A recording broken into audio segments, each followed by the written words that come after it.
Buenos días. Hola chiquillos, buenos días. Hola, profe. Buenos días. Hola. Buenos días. Buenos días, chiquillos. Recuerden ingresar y mutense para que no escuchemos los sonidos ambientales.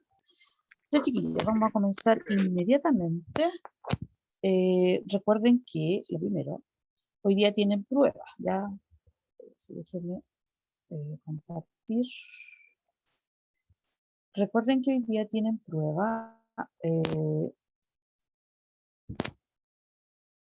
La prueba es, yo las asigno normalmente, ya a las 2 de la tarde ya están listas, asignadas. Y recuerden que tienen hoy día para responderles, ¿ya? Entonces, recuerden que hoy día hacemos la segunda parte de una síntesis de esta prueba. Acuérdense que ¿qué es lo que entra en esta prueba? Entra lo que son los gobiernos populistas en América Latina y las características de los regímenes totalitarios, ¿ya? Otro tema que entra, pero que nosotros hicimos una síntesis la semana pasada, son los distintos sistemas totalitarios que nosotros vimos que se dieron en Italia, como el fascismo italiano, Alemania, el nazismo alemán, y en lo que fue la Unión Soviética, el estalinismo soviético, ¿ya? Eso ya, ese último tema que yo mencioné, de fascismo, nazismo y estalinismo, lo vimos la clase pasada con todas sus características en general, cómo se dieron cada una, ¿ya? Que tienen muchas similitudes, pero también tienen algunas diferencias, como es el manejo de todo lo que es el tema racial, ¿ya? Entonces, hoy día vamos a ver los gobiernos populistas y las características en general de los regímenes totalitarios. Entonces, vamos a partir.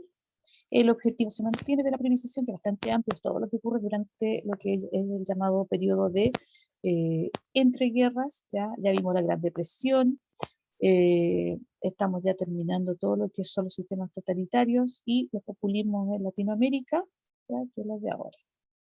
Y el objetivo de esta clase es conocer características de los gobiernos populistas en América Latina y las características de los regímenes totalitarios en el periodo de entreguerras. Acuérdense que entreguerras, la palabra nos está ayudando, nos dice entre dos guerras, o sea, cuando termina la primera en 1918 y cuando comienza la Segunda Guerra Mundial ya en 1939.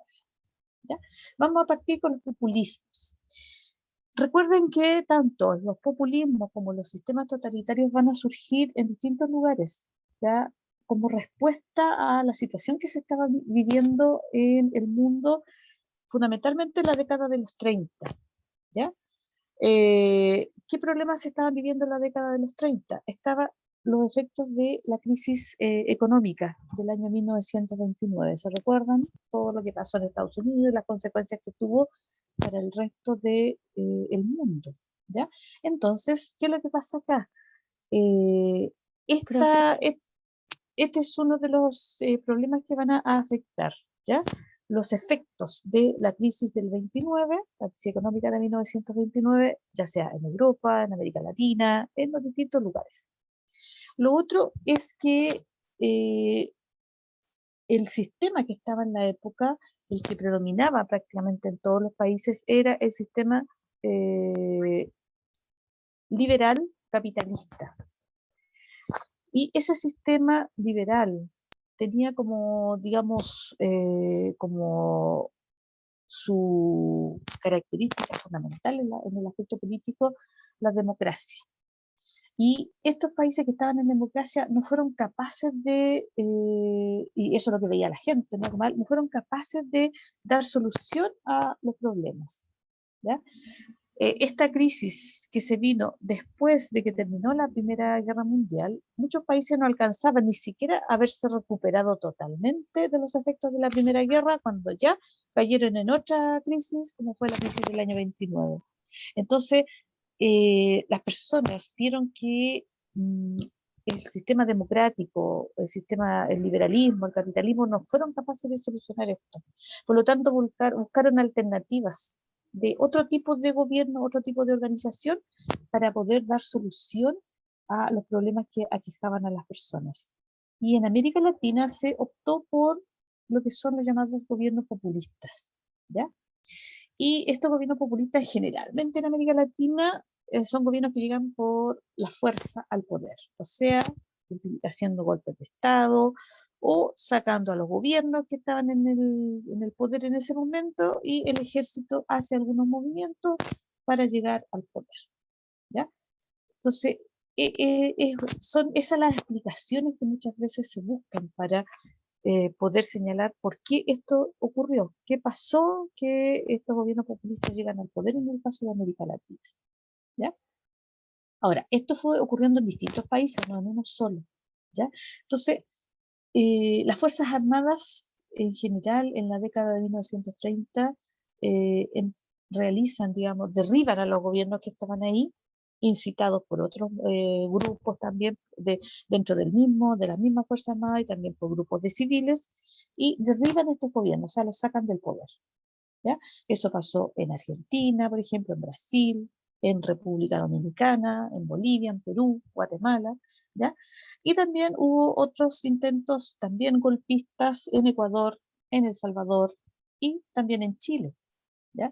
En Chile durante 1900, bueno, lo que fue 1900, parte de 1931, 1932, ¿ya?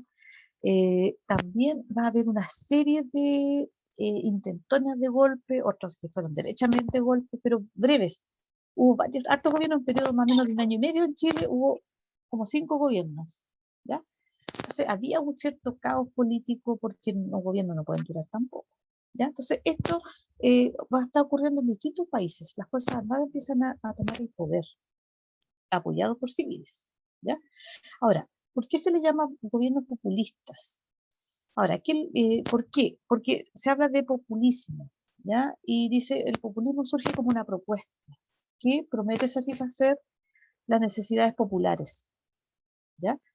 Por lo tanto, los gobernantes populistas en los discursos que hacen buscan legitimar ese poder que tienen apelando a distintas organizaciones. Por ejemplo, buscan el apoyo de los partidos políticos, de los sindicatos, de la clase obrera, ¿ya? Entonces, populismo viene de que ellos prometen o hacen propuestas para solucionar los problemas populares de las masas, ¿ya?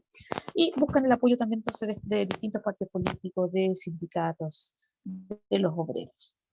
Ahora, sin embargo, también buscan mantener, digamos, el apoyo de las clases más acomodadas. ¿Por qué? Porque son las clases acomodadas, la élite, la oligarquía, como lo queramos llamar, son los que mantienen el poder, son la gente que tiene eh, prestigio, tiene autoridad, ¿ya? Tiene poder económico también.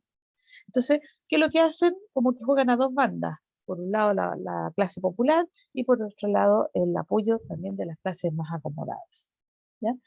Y implementan algunos programas sociales, ¿ya? Para satisfacer las necesidades del pueblo, digamos, de ahí viene el populismo, y sin embargo, estas medidas sociales no permiten la integración de estas masas populares en el Estado, sino que se toman medidas como para apoyar, solucionar los problemas, pero son, nosotros en la actualidad diríamos como medidas de parche, ¿ya? Para solucionar el problema mientras tanto, pero el problema de fondo sigue estando ahí. Ahora, ¿qué característica tiene este populismo? Que hay una imagen que tiene que ver con una manifestación populista y una de las características es que hay un liderazgo, siempre hay un líder, ¿ya? Carismático, que hace discursos, que llama a la población, la incentiva, hacen grandes, digamos, concentraciones para que la gente salga a la calle, vaya a escuchar al líder. eh, Esta persona tiene una forma de expresarse que convence a los demás, ¿ya? Y otra característica es que está asociada, el populismo se asocia, ellos la asociaban a la idea de pueblo, de nación, de Estado, de modernidad, ¿ya? Y también buscan el apoyo de distintos sectores, tal como lo veíamos antes, ya sea por un lado de las clases populares, los trabajadores, y por otro lado las clases más acomodadas, ¿ya? Las que tienen más. Y también ellos planteaban que era necesario controlar los movimientos sociales, o sea, los sindicatos que existían, ellos los planteaban que había que controlarlos creando organizaciones sindicales, por ejemplo, de trabajadores del Estado. De esa forma, un sindicato que era de trabajadores del Estado podía mantener bajo control, por decirlo de alguna manera, a un sindicato que no estaba integrado por trabajadores del Estado. ¿Ya? Ahora, ya lo que decíamos, en general en América Latina esto también se dio, ¿ya? El líder fuerte, carismático, que movilizaba a la población, ¿ya? Con un discurso, porque era bien importante la palabra y un lenguaje directo, apelando a las emociones, con actos públicos masivos, como les decía yo, con harta gente que llegara, que se notara el apoyo, eh, y este personaje tenía que usar un tipo de lenguaje que incentivara, que los entusiasmara, que los convenciera de que era la solución a los problemas que tenían. ¿Ya? Entonces, aquí, en general, otra característica es que también, como les dije, buscaban el apoyo de distintos sectores, ¿ya? No solamente de algunos, uno podría decir si son llamados populistas, buscan el apoyo de los sectores más populares, no, también buscaban, como dijimos, el apoyo de los que tenían más, de los más acomodados, de los más ricos. Ahora, permitieron la existencia de partidos políticos una vez estando en el gobierno, pero ellos decían que no se sentían representados por alguno en especial, y esto era ¿para qué? Para dar la imagen de una unión, de una cohesión social en que todos los sectores estaban unidos y no los separaba la pertenencia o no a un partido. Ahora, en América Latina se dio mucho un discurso nacionalista, es decir, valorar todo lo nacional y atacar a Estados Unidos. ¿Sí? Por eso se habla de antiimperialista. La palabra antiimperialista se refiere anti-Estados Unidos, contra Estados Unidos. Estados Unidos le llamaba el imperio, ¿ya? Ellos le llamaban así. De hecho, todavía hay un gobernante que le habla de el imperio por Estados Unidos, y es un término bastante antiguo, pero todavía se utiliza. Entonces, el discurso era ser ultranacionalista, antiimperialista, es decir, rechazar lo que venía de Estados Unidos. La intervención de Estados Unidos en América Latina, porque lo hacían bastante seguido,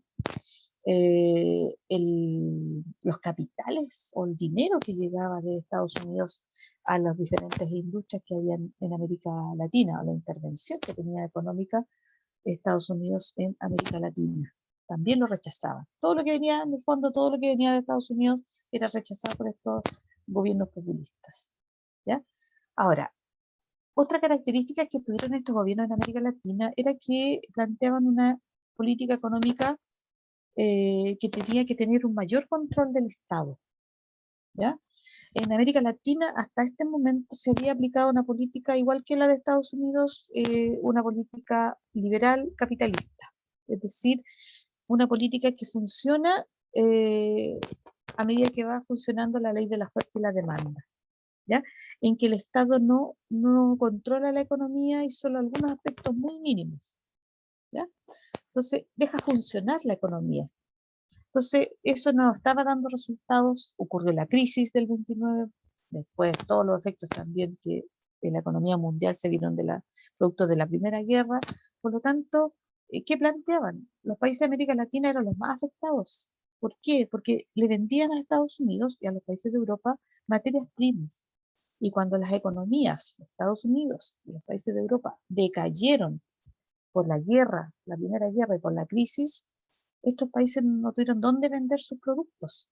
¿Ya? Acuérdense, Brasil, el café, entre otros, eh, nosotros mismos, el salitre. ¿Ya?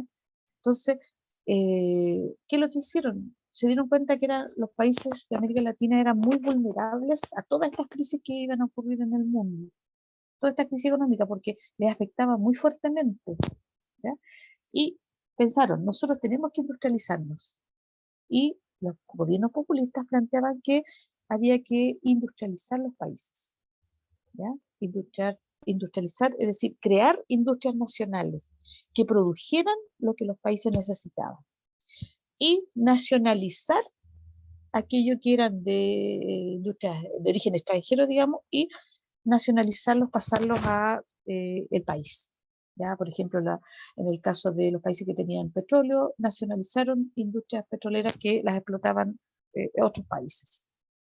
¿Para qué? Para contener un mayor control de la economía y no depender de lo que pasaba, porque las economías como las nuestras son muy vulnerables, ¿ya? O sea, una crisis económica nos va a afectar porque nosotros somos países exportadores de materias primas y todavía lo somos, ¿ya?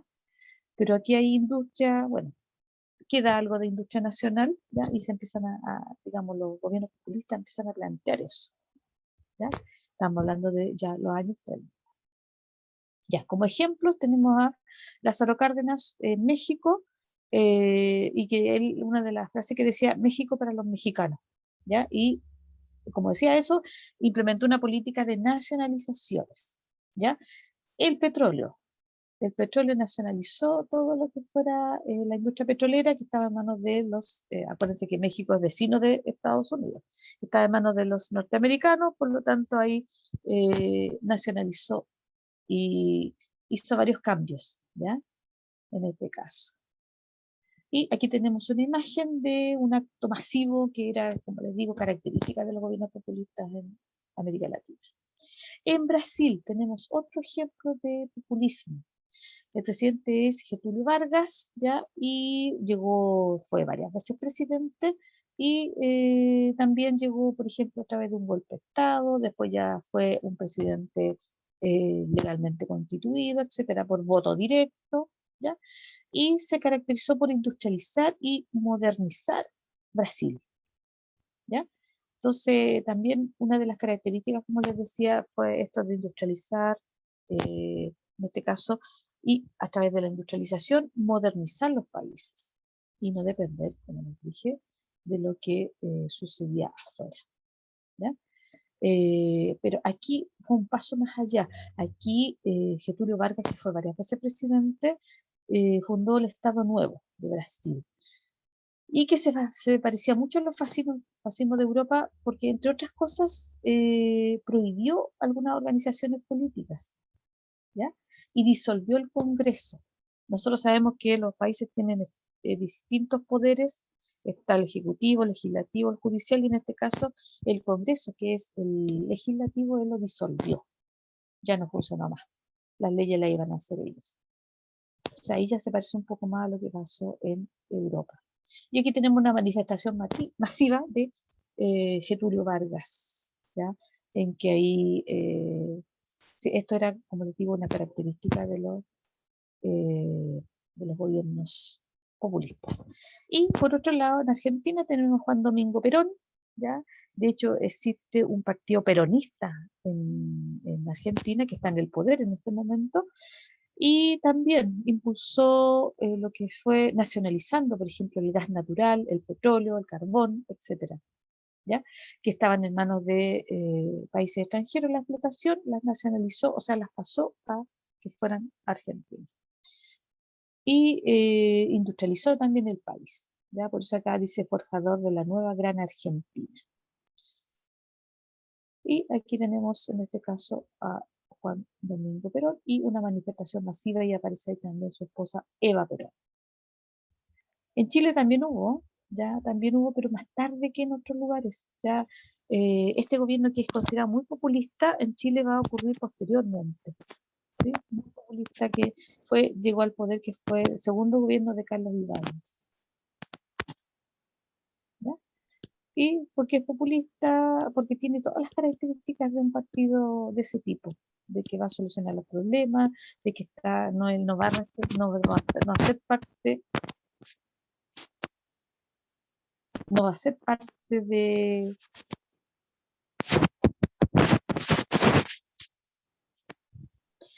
Gabriel, te pido un favor, muteate nomás para que no sintamos el ruido, por favor. Ya, durante su segundo gobierno, Ibáñez va a tener ciertas características de populismo, ¿ya? En Chile. ¿Sí? Ya. Ese era el primer tema. Ahora, en el caso de América Latina, sucedió esto de la alternativa fueron estos gobiernos populistas. En el caso de Europa van a surgir los llamados regímenes totalitarios, y que nosotros vimos en la clase pasada las características más específicas de cada uno, del fascismo, del nazismo y del estalinismo, en Italia, en Alemania y en la Unión Soviética. ¿Ya? Ahora, ¿qué son estos totalitarismos? ¿Ya? Aquí hay una definición que habla es un régimen, un sistema político. ¿Ya? ¿Por qué se le llama totalitarismo? Porque se caracteriza porque se concentra la totalidad de los poderes del Estado en manos de un grupo o de un partido, un solo partido. ¿Ya? Ahora, este partido, este grupo a veces está representado por un líder también muy fuerte. También se llama totalitario porque dice la abolición de los derechos individuales. O sea, abolir significa que ya no van más. O sea, no se respetan los derechos individuales. ¿Ya? Y por parte del Estado se pretende manejar todos los aspectos de la vida de los individuos. Todo. Qué es lo que hacen, en qué trabajan, qué es lo que piensan, todo. ¿Y qué método se usa? El miedo, ¿ya? La intimidación, el terror. Porque si ellos actúan en contra de que está en el gobierno, serán castigados ellos o su familia, serán deportados, campos de concentración, serán eliminados, etc. ¿Ya? Por eso se habla de totalitarismo. En el fondo se elimina todo aquello que uno tiene como derecho, ¿ya? Como derechos individuales. Y el Estado quiere concentrarlo todo y está en manos de un solo partido político. ¿Se fijan? El autoritarismo es un poco similar, pero un poco menos riguroso, podríamos decir, ¿ya? ¿Por qué? Porque permite la existencia de varios partidos políticos, no controla excesivamente la vida de las personas, ¿ya? Digamos que sería como un nivel más bajo que si lo medimos por niveles, el autoritarismo sería un poco menos estricto que un totalitarismo. Piensen en la palabra, total, poder total que lo controla todo, ¿ya? Bien importante porque estamos hablando de sistemas totalitarios. Y aquí hay otros conceptos, hablamos de fascismo, ¿ya? Que surge, acuérdense, en Italia, pero también se usa para otro, de repente uno lee el fascismo español, el fascismo eh, en Francia o en Portugal, que también se dio. Entonces, el fascismo tiene que ver fundamentalmente, tiene su origen en Italia, ¿ya? Y el nazismo, ya lo sabemos, y el nacionalsocialismo son en Alemania. ¿Ya? Antisemita, acuérdense que el nazismo, el nacionalsocialismo planteaba una ideología antisemita, ¿por qué? Porque actuaba en contra de ciertos grupos. En este caso, la raza hebrea, la cultura, la influencia de los judíos. ¿Ya? Ahora, ¿qué pasa con estos sistemas totalitarios? Lo mismo que explicamos para América Latina, aquí piensen, Europa estaba más afectada incluso que América Latina. Europa fue el lugar donde se llevó a cabo la Primera Guerra Mundial. Acuérdense que la Primera Guerra se desarrolla en Europa, más que en otros lugares. ¿Ya? En otros lugares fue un poco menos. No es como la Segunda que tiene varios frentes, bien, digamos, específicos. Aquí fundamentalmente fue en Europa. Y a todo esto, todos los problemas que tuvieron los países, ya sea Italia, Italia esperaba que se le devolvieran territorio, acuérdense que se cambió de bando, etcétera. Alemania, Alemania fue un país derrotado en la Primera Guerra. Tuvo que pagar indemnizaciones, devolver territorios, vivir, digamos, controlado todo lo que era las armas, el ejército, todo eso.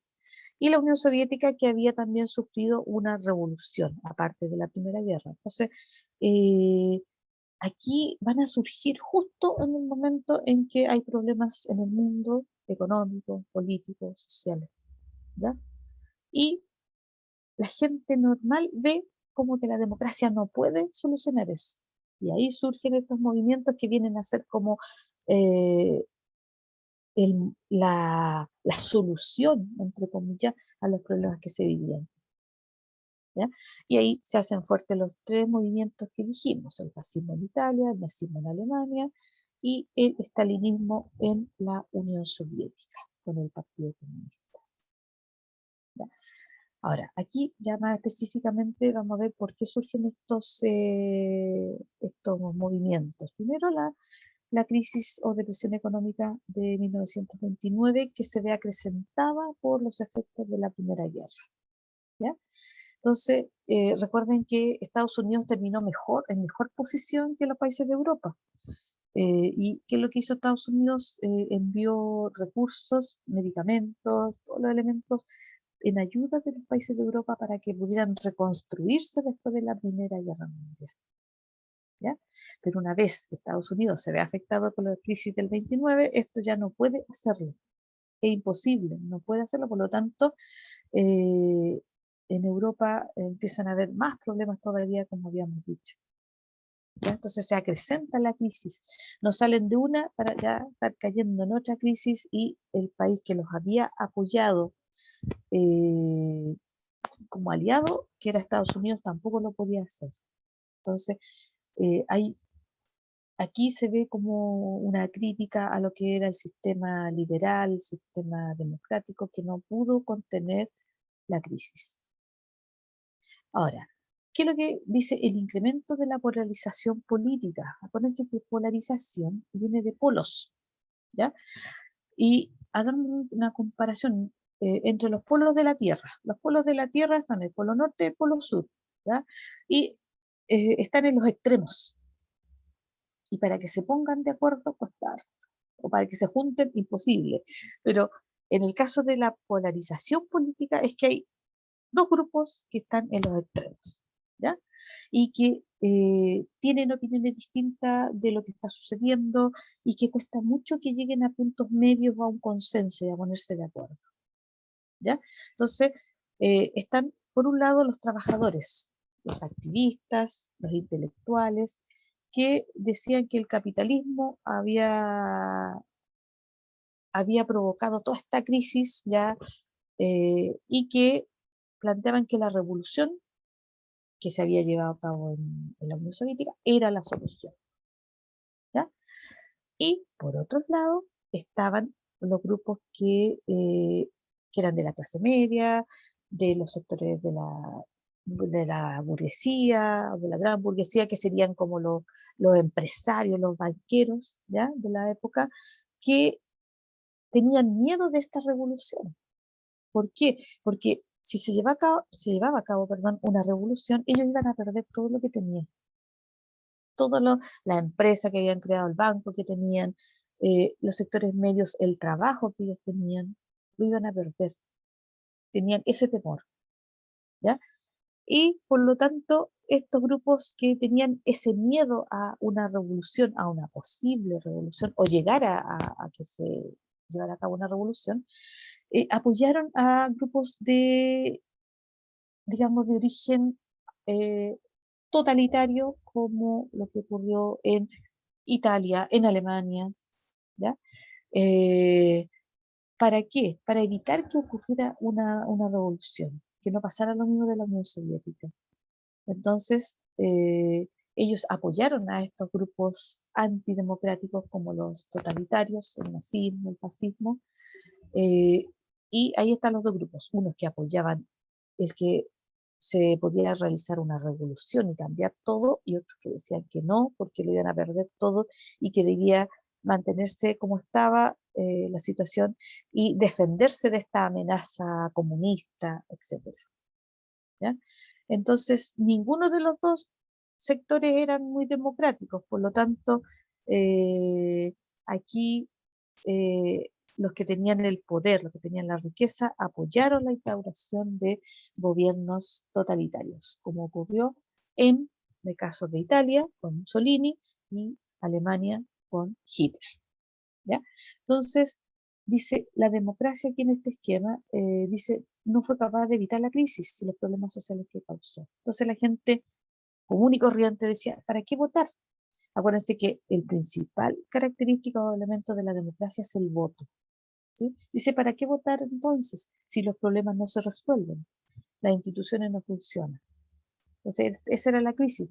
Y como ellos pensaban que no se podía resolver así, entonces o revolución por un lado o mantener lo que estaba, cuidando los propios intereses por parte de los sectores medios, por parte de la clase alta. ¿Ya? Ahora, aquí, ¿qué es lo que plantea este mapa? Plantea que la crisis surgida en los Estados Unidos va a tener fuertes consecuencias o efectos en América Latina con los populismos.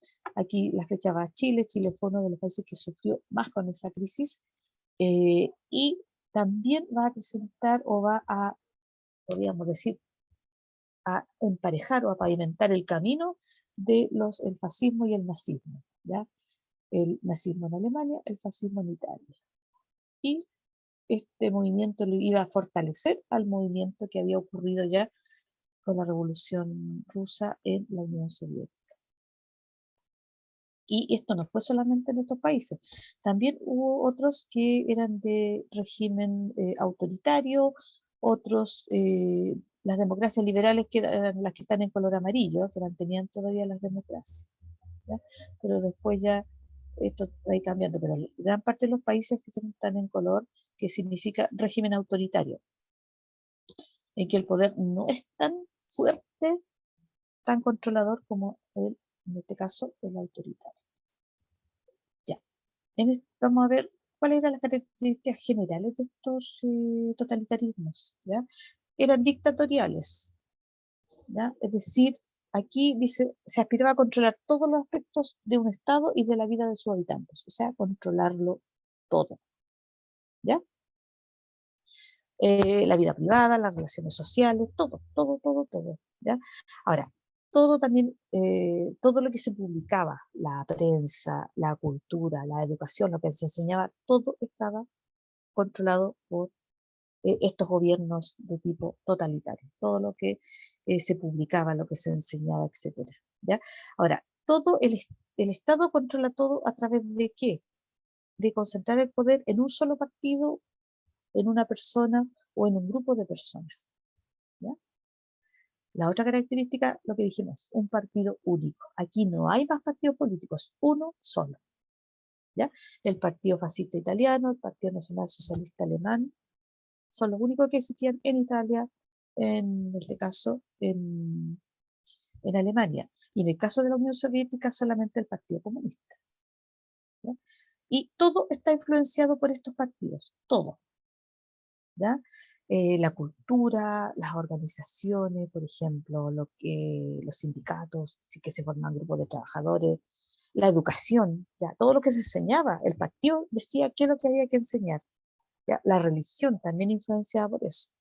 Todo estaba dominado por ese partido único, ¿ya?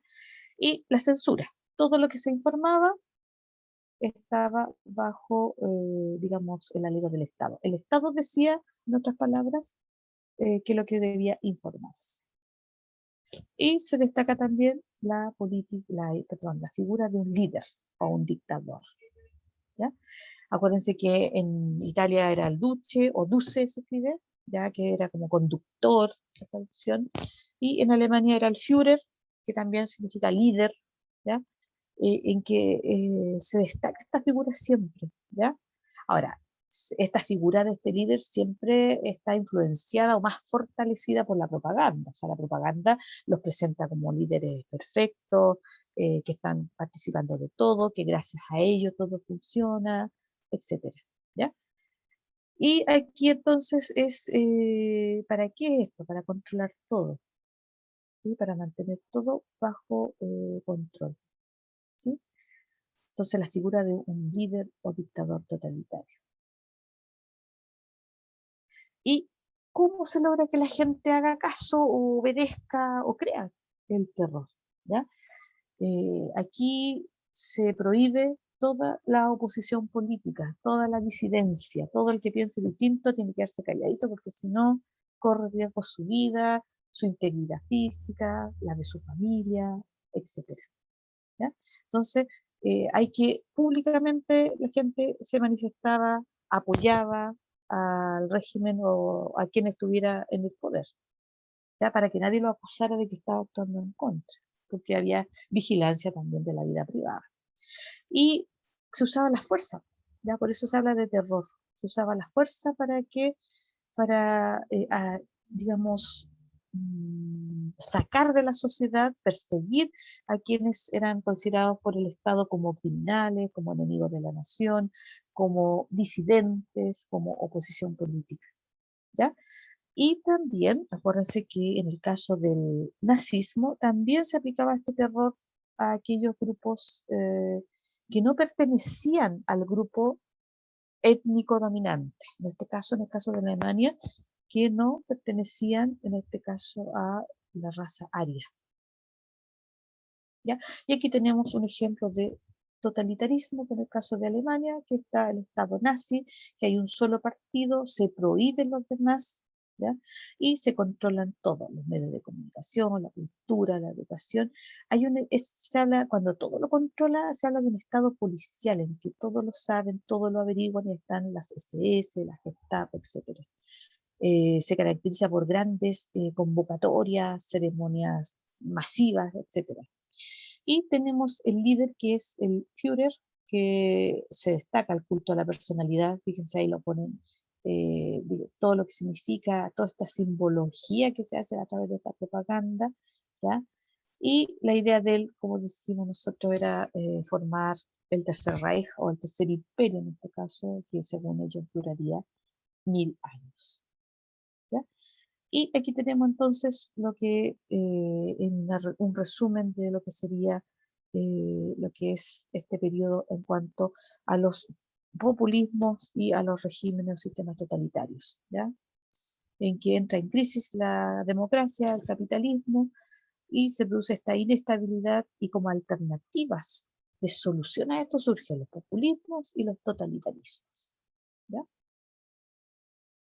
Y recuerden hoy día, chiquillos, hoy la prueba entonces, los gobiernos populistas en América Latina, los regímenes totalitarios con sus características generales y con las características específicas de cada uno, que las vimos nosotros con detalle en la clase pasada.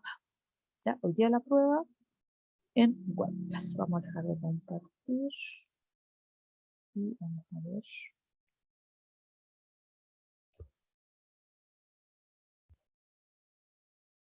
Pasado, Chiquillos, profe. cuando aparezca alguna imagen negra, díganme, alguno desmutece y me dice. Entonces yo, ¿qué es lo que hago cuando pasa eso? Yo salgo, Sí, pero no o molesta mucho. no, dejo de Simplemente, compartir. Es que, es que a veces molesta, porque cuando también he estado en algunas presentaciones que me aparecen cuestiones nada que ver. Entonces yo ah, dejo de compartir y vuelvo a entrar y ahí se desaparece eso. Así que avísenme para la próxima, chiquillos. ¿Ya? bueno. Sí, es que ¿Ya? no molestaba mucho, era como estaba muy arriba.